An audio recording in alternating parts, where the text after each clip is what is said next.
அனைவருக்கும் வணக்கம். யார் நல்லாசிரியர்? எத்தகைய குருவிடம் கற்க வேண்டும்?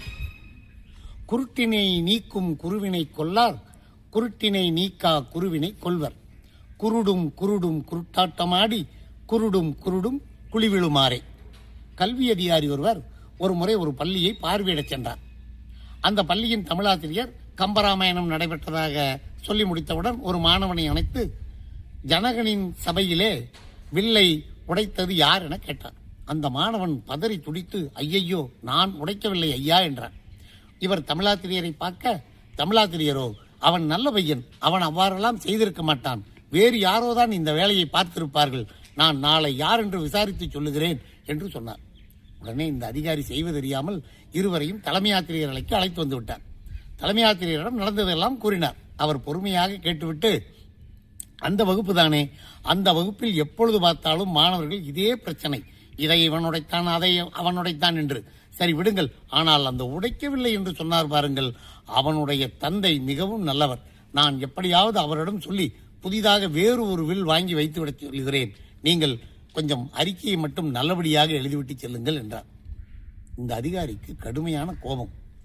உடனே தன்னை அனுப்பிய மாவட்ட அதிகாரியிடம் சென்று விட்டார். அங்கு சென்று பள்ளியில் நடந்ததெல்லாம் வரிசையாக சொல்லுகிறார். கம்பராமாயணத்தில் ஒரு கேள்வியை, ஜனகனின் சபையிலே வில்லை உடைத்தது யார் என்று கேட்டால் அந்த மாணவன் நான் இல்லை என்கிறான்.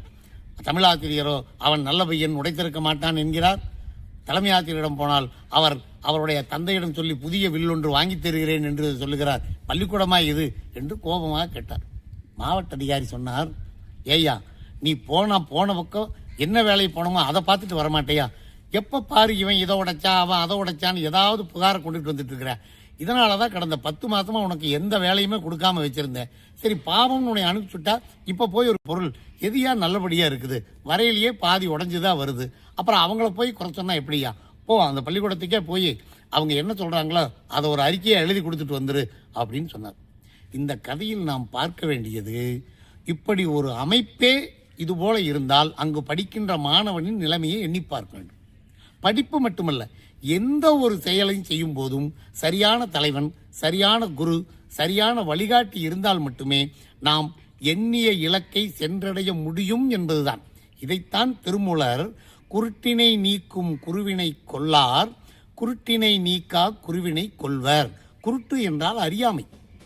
அறியாமையை நீக்கக்கூடிய சிறந்த குருவிடம் செல்லாமல் அத்தகைய திறன் இல்லாத யாரோ ஒருவரை குருவாக கொண்டு பயிற்சி பெற்றோம் என்றால் குருடும் குருடும் குருட்டாட்டம் ஆடி, அந்த குருவும் சரி, அவனுடன் சீடராக சேர்ந்த சீடனும் சரி, குருட்டாட்டம் ஆடி அறியாமையை போக்கும் வழி தெரியாமல் குருடும் குருடும் குழிவிழுமாறே துன்பக் கடலில் விழுந்து துயருறுவார்கள் என்பதைத்தான் குருட்டினை நீக்கும் குருவினை கொல்லார், குருட்டினை நீக்கா குருவினை கொள்வர்.